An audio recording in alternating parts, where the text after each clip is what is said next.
कला हमारे जीवन को और भी ज़्यादा खूबसूरत बनाती है। कला हमारी मुलाकात खुद से कराती है और इसीलिए हफ्ते दर हफ्ते हम आपके लिए हाजिर हो जाते हैं रंग तरंग का नया अंक लेकर। मैं हूं जया सिन्हा और आप सभी का बहुत बहुत स्वागत है रंग तरंग के एक और बहुत ही खास अंक में। रंग तरंग के माध्यम से हमारी एक छोटी सी कोशिश होती है कि उन कला साधकों की आपसे मुलाकात करा सके जो पूरा जीवन समर्पित कर देते हैं भारत की कला संस्कृति को संरक्षित करने के लिए और इसे पूरे विश्व के कोने कोने में पहुंचाने में। तो ऐसी कोशिश हमारी आज भी है। रंग तरंग में आपको आज हम ले जाएंगे अयोध्या धाम, तो देखेंगे कि क्या कुछ चल रहा है कला और सांस्कृतिक दुनिया में। तो देर कैसी, शुरुआत करते हैं रंग तरंग की।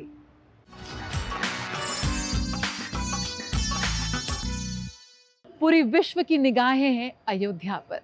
रामलला का प्राण प्रतिष्ठा समारोह संपन्न हुआ और हम सभी को दर्शन हुए रामलला के। बेहद अलौकिक, अद्भुत, हम सभी के लिए यह अविस्मरणीय अनुभव रहा। तो आइए रंग तरंग में आपको लिए चलते हैं अयोध्या और देखते हैं कि किस तरह से राम भक्तों ने कला के विभिन्न माध्यमों से रामलला के आगमन का जश्न मनाया। सजा दो घर को गुलशन सा, सजा दो घर को गुलशन सा, अवध में राम आएगा। सजा दो घर को गुलशन सा, अवध में राम आएगा। अवध में राम आए हैं, अवध में राम आए हैं, अवध में राम आए हैं।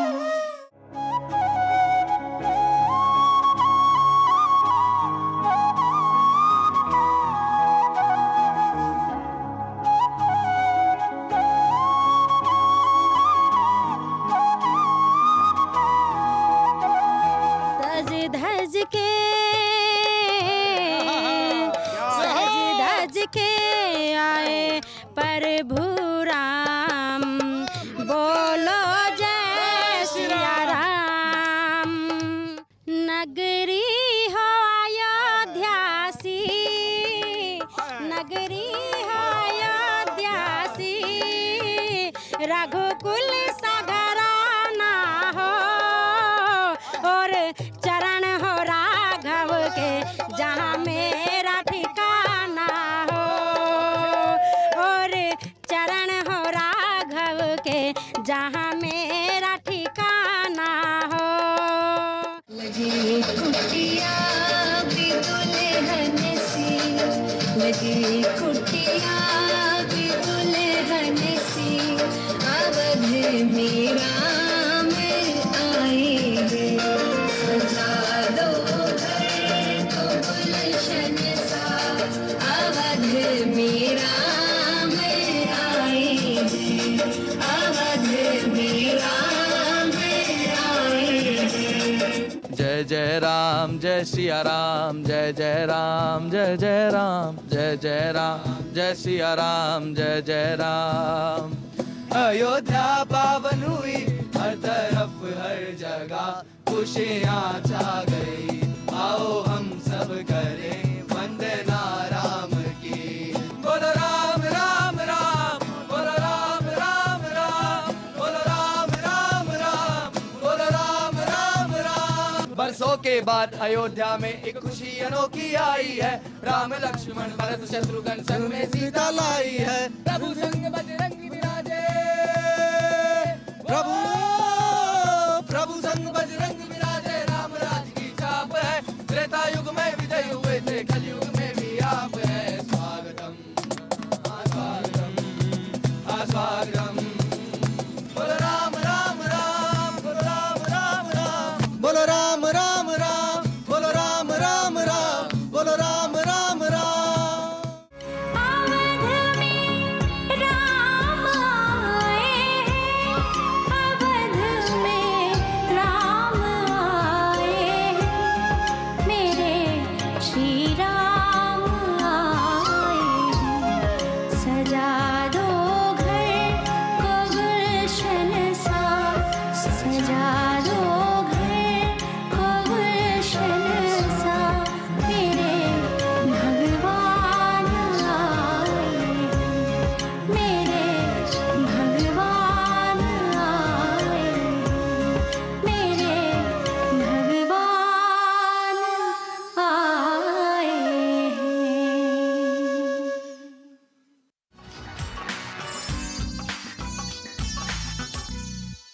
पूरे विश्व ने देखा रामलला का प्राण प्रतिष्ठा समारोह। 22 जनवरी हमेशा के लिए इतिहास में दर्ज हो चुका है। पूरे विश्व में ढेरों कार्यक्रमों का आयोजन किया गया इस दिन। तो आइए आपको ले चलते हैं राजधानी दिल्ली, जहां पर एक शाम समर्पित रही राम के नाम। मशहूर नृत्यांगना नलिनी कमलनी ने राम भजन पर अपनी नृत्य प्रस्तुति दी, तो और भी कई खास कार्यक्रमों का आयोजन किया गया। आइए आपको दिखाते हैं इसकी एक झलक।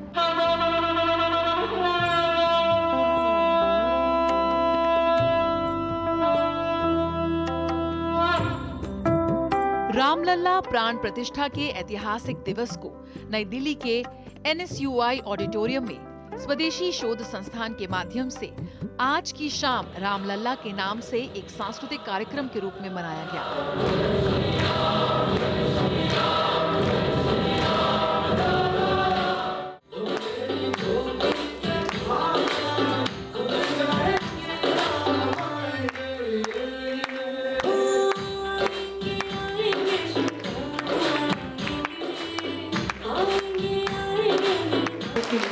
विख्यात नृत्यांगना नलिनी और कमलिनी ने अपने मनमोहक कथक नृत्य से सभी का मन मोह लिया।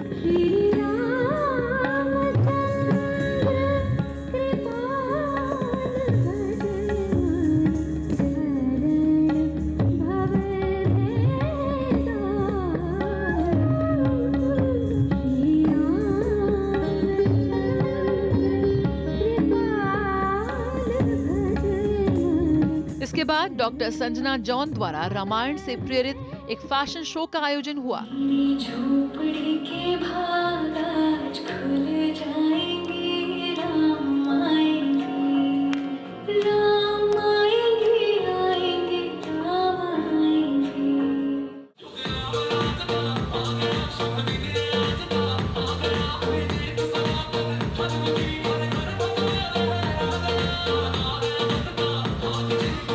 ये प्रस्तुति भी राम सिया राम के मशहूर भजनों पर की गई।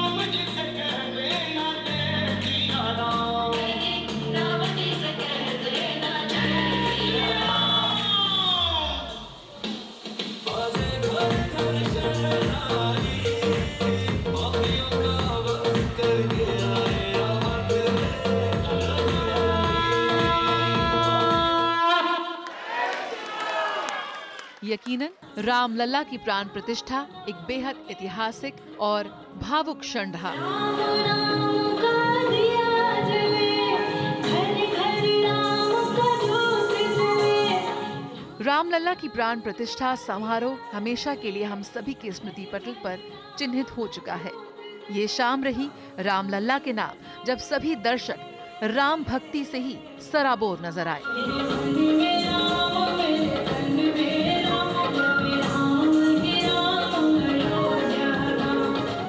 रंग तरंग टीवी न्यूज़।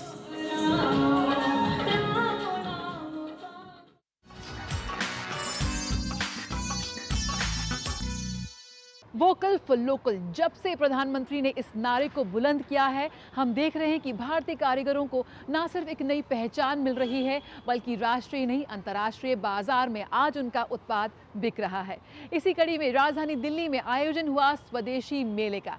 क्या खास रहा है इस मेले में और कहां-कहां से कारीगर पहुंचे अपने उत्पादों को लेकर, आपको दिखाते हैं इसकी एक झलक।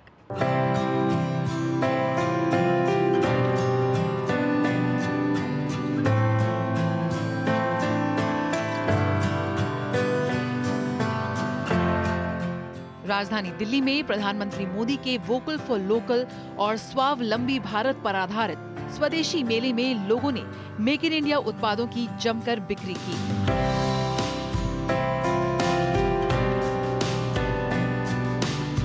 इस मेले का उद्देश्य देश की विरासत, संस्कृति और परंपरा को जीवित और समृद्ध रखना था।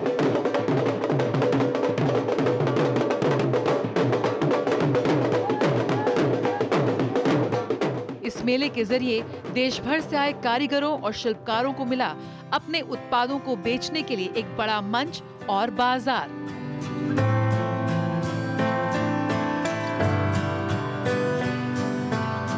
इस मेले के जरिए न सिर्फ उन्हें रोजगार मिला, बल्कि उन्हें आज की मार्केटिंग के कई गुर भी सीखने को मिले।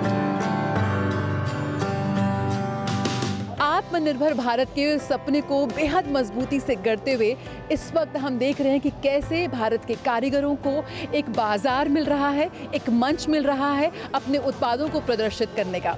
इस वक्त हम मौजूद हैं राजधानी दिल्ली में आयोजित स्वदेशी मेले में, जहां पर देश के कोने कोने से कारीगर, हुनरबाज यहां पहुंचे हैं। आपको यहां पर विभिन्न स्टॉल्स मिल जाएंगे, कश्मीर से लेकर कन्याकुमारी तक, गुजरात से लेकर पूर्वोत्तर भारत के जो उत्पाद हैं, जो वहाँ के कारीगर हैं, अपने अपने राज्य से अपनी कलाओं को यहाँ पर लेकर पहुँचे हुए हैं। गुजरात का स्वदेशी मेले में यहाँ पर बहुत अच्छा प्रतिनिधित्व है। ब्लॉक प्रिंट क्या लेकर आई हैं आप, कहाँ से आई हैं? गुजरात से आए हैं हम, गुजरात में भावनगर से हमारा प्रोडक्ट है। सारा वीवर वाला है काम, सारा बनारसी के ऊपर, जैसे हमारा गुजरात में वीविंग होता है सारा, वो लेके आए हैं। प्योर सिल्क में है, मसलिन में है, प्योर अजरक प्रिंट्स है, प्योर सिल्क में कपड़े वगैरह सारे हैं। देखिए, तो ये कौन से उसमें है? ये सिल्क में है। सिल्क में तो ये ओरिजिनल मीनाकारी साड़ी है जो कि ओरिजिनल सिल्क में है। दिल्ली में जैसा कि आप जानते हैं इस वक्त कड़ाके की ठंड पड़ रही है और दिल्ली वालों की इस वक्त सबकी सिल्क निकल आई है, तो बहुत ही खूबसूरत ओरिजिनल काम है। सिल्क पर बारीक हाथ का काम किया गया है यार। तो क्या कुछ रेंज होगा इसका? ये 12,500 के हैं। हाँ। किस तरह से आप देख रही हैं, आपको एक बाजार मिल रहा है इस मेले के जरिए। काम ठीक है, लोग आ रहे हैं, पसंद कर रहे हैं, पास आओ। पसंद कर रहे हैं सर।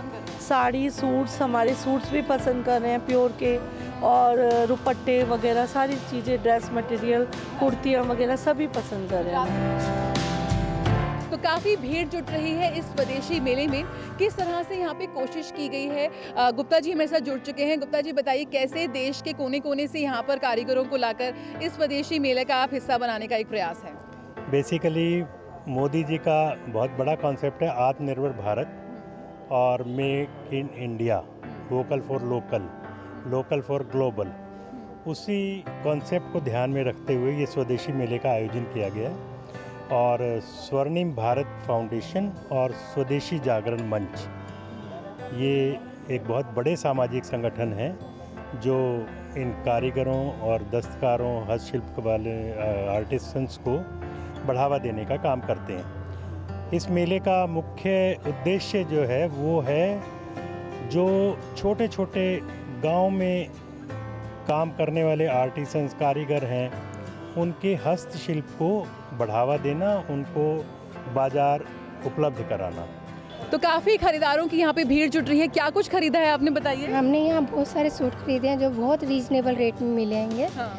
और ऐसी हल्के साड़ीज़ वगैरह। क्या क्या कुछ, कौन से स्टेट से उसमें आपने? एमपी से लिया है हमने, बिहार में सिल्क वगैरह लिया है, तो बहुत अच्छा रीजनेबल रेट पे मिल रहा है हमें। और यहाँ पे आके स्टॉल भी बहुत अच्छे हैं, फूड स्टॉल भी बहुत अच्छे, टेस्टी है, सब मज़ा आ गया पूरा दिन। क्या कुछ लाए हैं आप कश्मीर से? हम कश्मीर से मैडम कहवा लाए हैं, और हमारे पास ये पहाड़ी लहसुन है, इसके अलावा अखरोट है, बादाम है, इसके अलावा हमारी ये मसाला टिक्की है, और हमारे जैम्स है, और भी बहुत सारे आइटम्स है कश्मीर से जो हम यहाँ लेके आए। लोग यहाँ आ जाए इस मेले में और इसका आनंद लें। यहाँ बहुत सस्ते चीज़ मिलते हैं और बहुत अच्छे चीज़ मिलते हैं। जो हमारा दिल्ली जो केंद्र है उसका स्वदेशी मेला है, और इसका मुख्य उद्देश्य स्वावलंबी भारत अभियान की ये एक ऐसी पहल है जिससे हमारे जो लोकल आर्टिसंस हैं और जो हमारे स्थानीय जो काम करने वाले लोग हैं उनको प्रमोशन मिले और हमारे देश की चीज़ ही हम इस्तेमाल करें। बेसिकली ये स्वदेशी का प्रचार है, और स्वदेशी से स्वावलंबन, क्योंकि स्वावलंबन स्वदेशी का अगला एक पड़ाव है कि हमें एक अगले स्टेज पे जाना है। यहाँ पे हर एक व्यक्ति के अंदर स्वदेशी को लेकर जो जागरण है वो देखा मैंने। हर व्यक्ति, हर संप्रदाय का, हर समाज का व्यक्ति आज के समय में सिर्फ और सिर्फ भारत देश के भारतीय प्रोडक्ट के लिए कार्य करने में, उसे बेचने में, उसे बनाने में अपनी अहम भूमिका निभा रहा है। मैंने ये देखा। मुझे यहाँ पे जो हैंडीक्राफ्ट सब बहुत अच्छा लगा। इनके यहाँ अजरक की साड़ियाँ, बंदेज की साड़ियाँ, कांदा स्टिच की साड़ियाँ और बहुत ही ब्यूटीफुल, मैंने 1-2 सूट खरीद भी लिए हैं। और यहाँ पे जयपुरी सामान, जयपुरी प्रिंट्स की रजाइयाँ, कश्मीरी कढ़ाई की जैकेट्स, बहुत और कश्मीरी कारपेट्स, बहुत सुंदर चीज़ें हैं। विकास भी और विरासत भी का एक अद्वितीय उदाहरण पेश करता ये मेला देश भर से जुटे शिल्पकार, दस्तकार और कलाकारों के लिए अपने उत्पादों की प्रदर्शनी के साथ साथ उनकी बिक्री के लिए भी एक बेहतरीन अवसर साबित हुआ। जया सिन्हा, रंग तरंग, डीडी न्यूज।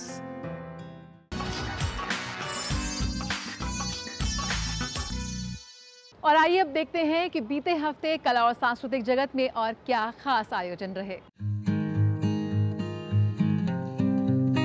जैसी मनुष्य की सोच होती है वैसे ही उसका व्यक्तित्व होता है।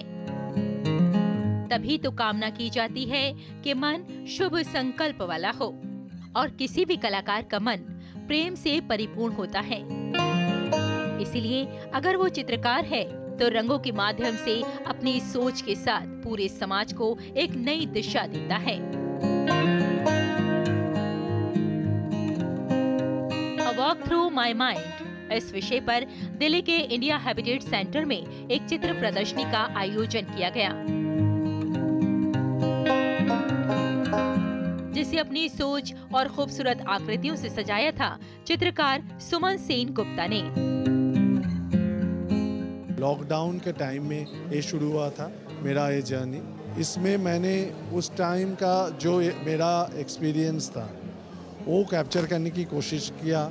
उसके बाद लॉकडाउन जब चले गए उसका एक्सप्रेशन एंड उसके बाद जो डिफरेंट सिचुएशन है जो मेरे दिमाग में रिएक्ट किया है वही चीज़ को हमने इस एग्जीबिशन के थ्रू पोर्ट्रे करने की कोशिश किया है। कहते हैं कि चित्रकार अगर महिला है तो कैनवस पर जीवन के उतार चढ़ावों को और महिलाओं की अभिव्यक्ति के सुंदर चित्र जरूर नजर आ जाते हैं। साथ ही ये भी कहा जाता है कि चित्र के साथ भाषा की कोई सीमा नहीं होती। उसे देखने पढ़ने के लिए किसी विशेष शिक्षा या प्रशिक्षण की जरूरत नहीं होती। चित्र को पढ़ने वाला एक संदेश ग्रहण करता है और रंगों के साथ उसका एक अटूट रिश्ता बन जाता है।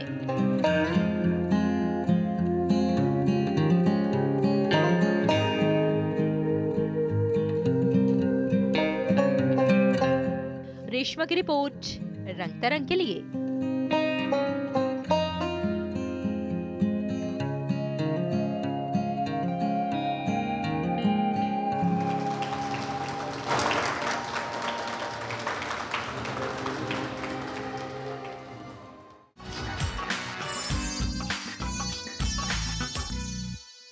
आइए आपको लिए चलते हैं रामकृष्ण मिशन, जहां पर विवेकानंद जयंती पर खास कार्यक्रमों का आयोजन किया गया। एक शाम समर्पित रही लोक नृत्य और संगीत के नाम। साथ ही इस कार्यक्रम की एक खास आकर्षण रहा मशहूर ध्रुपद गायक समित मलिक की प्रस्तुति।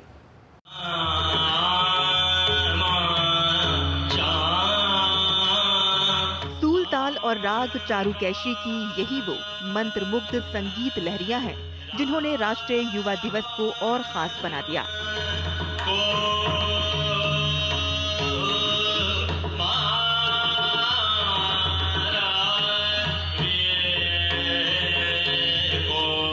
मौका था दिल्ली में हुए स्वामी विवेकानंद संगीत एवं नृत्य महोत्सव का। इस महोत्सव में कई प्रसिद्ध कलाकारों द्वारा सांस्कृतिक एवं लोक गायकी और नृत्य का प्रदर्शन हुआ।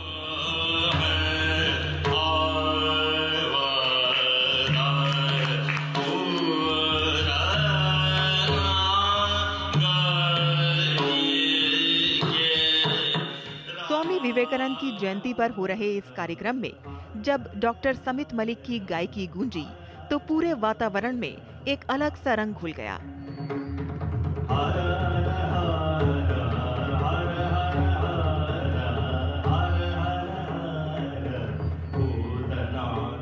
पीढ़ियों से संगीत साधना करते आ रहे दरभंगा घराने के इस 13वें साधक ने अपनी गायकी से वहां मौजूद लोगों को हैरान कर दिया।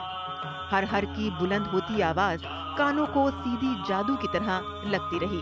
समित मलिक की एक और मंत्रमुग्ध कर देने वाली प्रस्तुति वो रही जिसमें उन्होंने अवधपुर नगरी के राजा को पुकारा।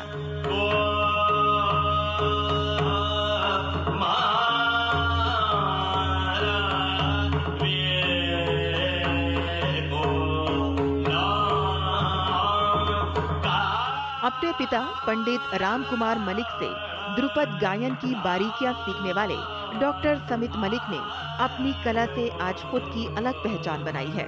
वो पूरी लगन से संगीत साधना में जुटे हुए हैं।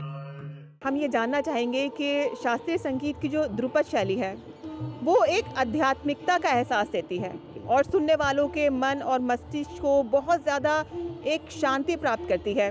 तो आज की जो ये भागदौड़ बड़ी ज़िंदगी है तो उसमें ये ध्रुपद शैली कितनी कारगर है? तो ये हमारा जो ध्रुपद शैली है जो कि सीधा इसका अध्यात्म से कनेक्शन है। इसके पद भी आप सुनेंगे तो सारे देवी देवताओं और ऐसे लीलाओं पे आधारित है।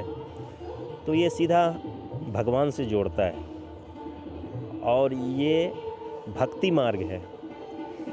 तो ये जब भी हम थोड़ा अशांत होते हैं या किसी चीज़ से ऐसे परेशान होते हैं तो सुकून चाहिए होता है मेरे दिमाग को, दिल को, जिसमें ये बिल्कुल एक रामबाण की तरह काम करता है। संगीत वैसे भी सबको कनेक्ट करता है।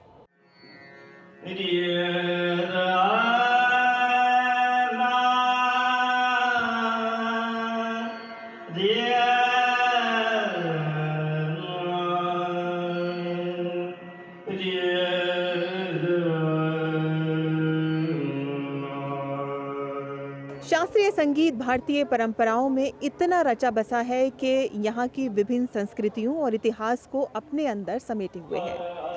और स्वामी विवेकानंद की 161वीं जयंती के मौके पर आयोजित इस कार्यक्रम में मौजूद इन श्रोताओं ने इसी का ही अनुभव किया। कैमरामैन मोंटी के साथ मैं साइमा खान, रंग तरंग के लिए। तो इसी के साथ रंग तरंग का आज का ये सफ़र हम यहीं ख़त्म करते हैं। उम्मीद करते हैं कि आप अपने जीवन में एक कला को ज़रूर थोड़ा स्थान ज़रूर देंगे और हमारी कोशिश रहेगी कि हफ्ते दर हफ्ते हम आपको कला संस्कृति के विभिन्न आयामों से यूं ही रूबरू कराते रहें। तो इसी के साथ मुझे मेरी पूरी टीम को दीजिए इजाज़त। नमस्कार।